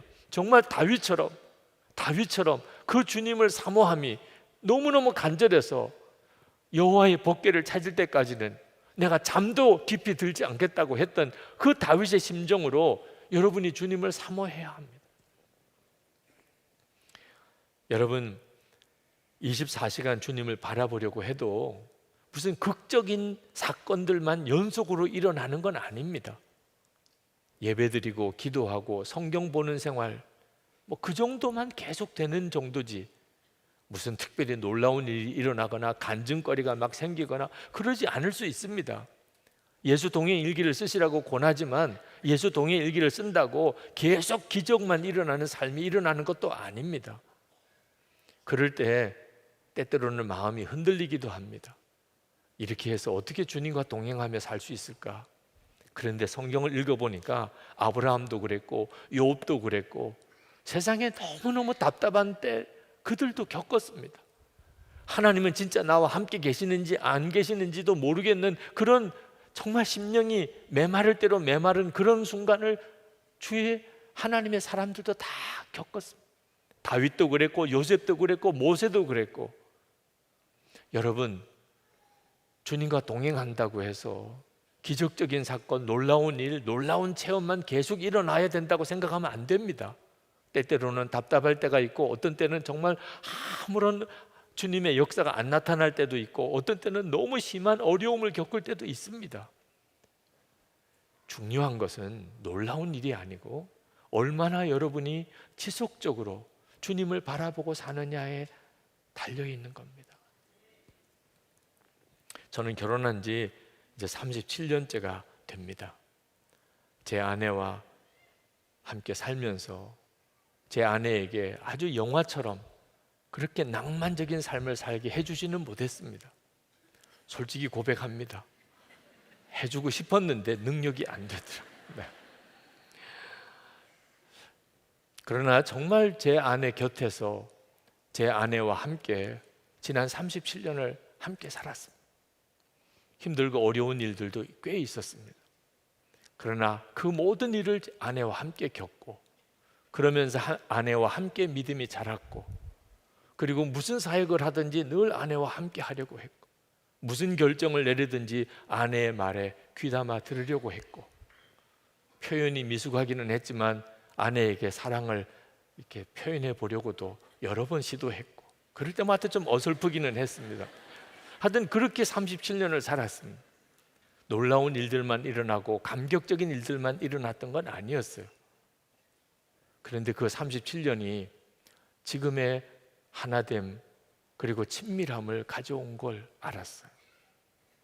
좋은 일만 있어서 사람이 친밀해지는 게 아닙니다. 여러 가지 많은 일들을 다 함께 겪는 거예요. 주님과의 관계도 똑같더라고요. 항상 기적이 일어나야만 믿음이 자라는 게 아닙니다. 때때로는 수렁에 빠진 것 같고, 때때로는 전혀 주님의 음성이 들리지 않는 답답한 기간도 지납니다. 그런데 반드시 필요한 것은 어느 순간에나 계속 주님을 바라보는 것입니다. 예수 그리스도께서 내 안에 계신 것을 어느 순간에나 놓치지 않는 것입니다. 그러면 우리의 삶은 반드시 다윗과 같은 이런 주님을 향한 사모하는 마음, 하나님의 성전을 갈망하는 다윗의 심정을 우리도 그대로 가지게 됩니다. 다윗이라고 특별한 사람 아니었습니다. 우리와 차이가 있었던 것은 어릴 때부터 그는 하나님을 사모했습니다. 다윗이 어릴 때 목동이었다고 그랬습니다. 목동은 어떤 사람입니까? 밤이 되어도 집에 가서 부모님과 형들과 함께 잘 수 없는 사람이에요. 양떼들과 함께 들판에서 같이 자야 되는 게 목동입니다. 그 어린아이가 얼마나 무서웠겠습니까? 그때 그 다윗은 그 들판에서 하나님을 찬양했다고 그랬습니다. 다윗이 그 들판에서 하나님을 찬양할 때 하늘이 환하게 밝아지고 정말 너무나 놀라운 환경으로 바뀌고 이런 기적이 일어났던 건 아니었어요. 그냥 하나님이 정말 나와 함께 계신 것을 그 상황에서도 믿고 하나님을 찬양했던 것뿐이에요. 때때로는 곰이 달려오고 사자가 달려올 때 그때도 다윗은 하나님을 계속 바라보았습니다. 시편 16편 8절에 내가 여호와를 항상 내 앞에 모시며 그가 나의 오른쪽에 계심으로 내가 흔들리지 아니하리로다. 이것이 다윗의 한결같은 믿음이었어요. 그리고 다윗이 된 거예요. 항상 하나님을 내 앞에 모시며. 아니, 우리는 우리 안에 오셨단 말입니다. 그러니 다윗보다도 우리는 정말 주님을 바라보기에 너무너무 좋은 은혜를 받은 사람. 그게 우리가 할 수 있는 모든 것입니다. 그때 우리의 심령 안에 하나님의 놀라운 은혜가 회복이 됩니다. 어떻게 하면 주님 뜻대로 살 수 있을까? 어떻게 하면 주님을 기쁘시게 할 수 있을까? 그거 하나만 소원하는 것입니다. 맥주감사주일 이제 다음 주일입니다. 해마다 우리 교회는 맥주감사주일 지키며 그 성도들의 첫 열매 감사 헌금을 가지고 교회를 하나씩 세웁니다. 지금까지 7교회를 세웠습니다. 오늘 포도나무 교회 설립 예배를 드리는데 작년 맥주감사주일 우리 성도들의 감사 헌금으로 세워진 교회입니다. 분리개척 교회를 맥주 감사 주일 감사 헌금을 가지고 그렇게 설립하면서 교회가 재정적인 훈련을 아주 때때로는 심하게 받습니다. 한 400명 가까운 성도들이 분리개척 교회 형제교회로 해마다 파송을 나갑니다. 그분들이 다 헌신적이고 순종하고 주님을 사랑하는 교인들입니다. 그러니 그 400명 정도가 나가면 연말 연초에 교구나 교회 모든 조직에 대혼란이 일어납니다. 속장 하시던 분, 국장 하시던 분, 그런 분들이 다 나가니까 교회 재정 살림도 아주 빠듯하게 움직여가는 어려움을 겪습니다. 어떤 때는 내가 괜한 일을 했나 그런 생각이 들 때도 있습니다. 이렇게 힘들어하고 이렇게 어려운데 그때마다 항상 생각해 봅니다. 이것이 하나님이 기뻐하시는 일인가? 힘들기는 해요. 괜히 했다는 생각이 들 때도 있어요. 목사님, 저 올해 이제 파송 나갑니다. 그러면 왜 당신이 나가? 이런 마음이 확 들 때도 있습니다. 그러나 그것을 주님이 기뻐하신다고 생각이 드니까 하는 거죠. 꼭 내가 편한 것만 하고 살 수는 없는 거예요. 주님이 기뻐하신다면 힘들어도 정말 부담이 돼도 하는 거죠. 우리는 그동안에 교회를 섬기면서 그렇게 결정하려고 애를 썼어요.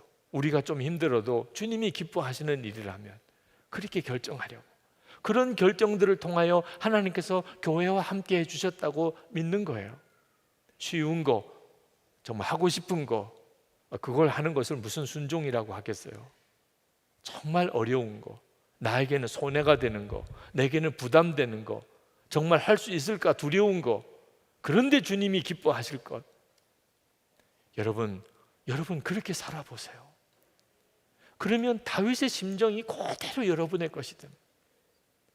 그래도 여러분 중에는 내가 주님과 진짜 그렇게 사랑의 교제를 나누는 그런 믿음을 내가 가질 수 있을까? 자신이 없는 분이 있으실 거예요. 내가 주님께 사랑한다고 고백하면 주님이 비웃으실 거야. 이렇게 생각되는 분도 있으실 겁니다. 여러분, 그건 전적으로 거짓이고 마귀가 여러분을 미혹하는 것입니다. 여러분 중에 나는 진짜 그런 사람이 아닙니다. 하나님이 다 아십니다. 하나님이 나를 사랑할 리가 없습니다.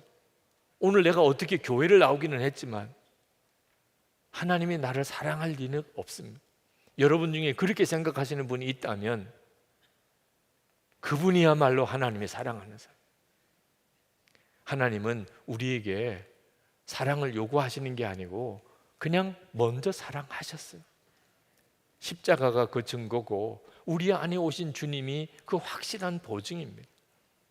하나님이 먼저 프로포즈 하셨다니까.